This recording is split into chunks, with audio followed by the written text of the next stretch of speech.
I had read the original Stephen King book written as Richard Bachman when I was a teenager, and around the time I started reading Stephen King books.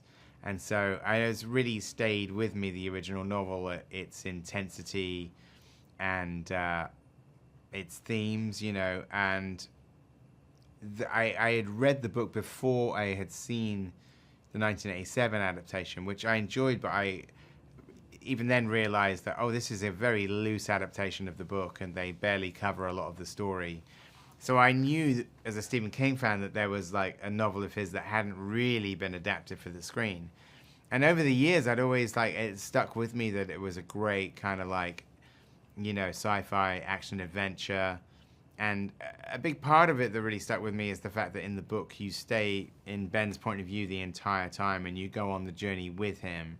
And you don't cut away to other scenes. He doesn't know what's going on in the rest of the world, only what he sees on the TV. And I just thought that was a really strong point of view for the movie. So also the crazy thing is that the Stephen King book, which he wrote in 1972, he set it in the year 2025. So the fact that this film is coming out in the last few weeks of 2025 is kind of wild. I think the key thing about the book that I loved was the character of Ben Richards being an everyman, that he wasn't an established action hero. He's not like a trained killer. He's a guy off the street. He's an out-of-work dad who's trying to provide for his family, and he goes to the network building out of desperation to make money. So that was a really important part of it, is that this is a guy off the street who's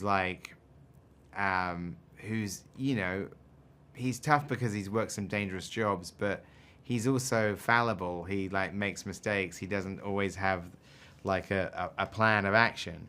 So that was really important. And also the idea of seeing the entire film through his eyes and showing it from his point of view was really important. Well, I think what's great about Glenn is he's a proper movie star, but he also is very relatable. And I think he also plays a great everyman. So the idea of having this character at the center of this kind of deadly action just makes it more exciting because you don't know whether he's going to survive.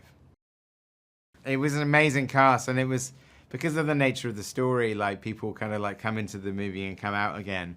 And so I think it was fun for me and Glenn because every week there'd be a different great actor coming in to shoot on the movie.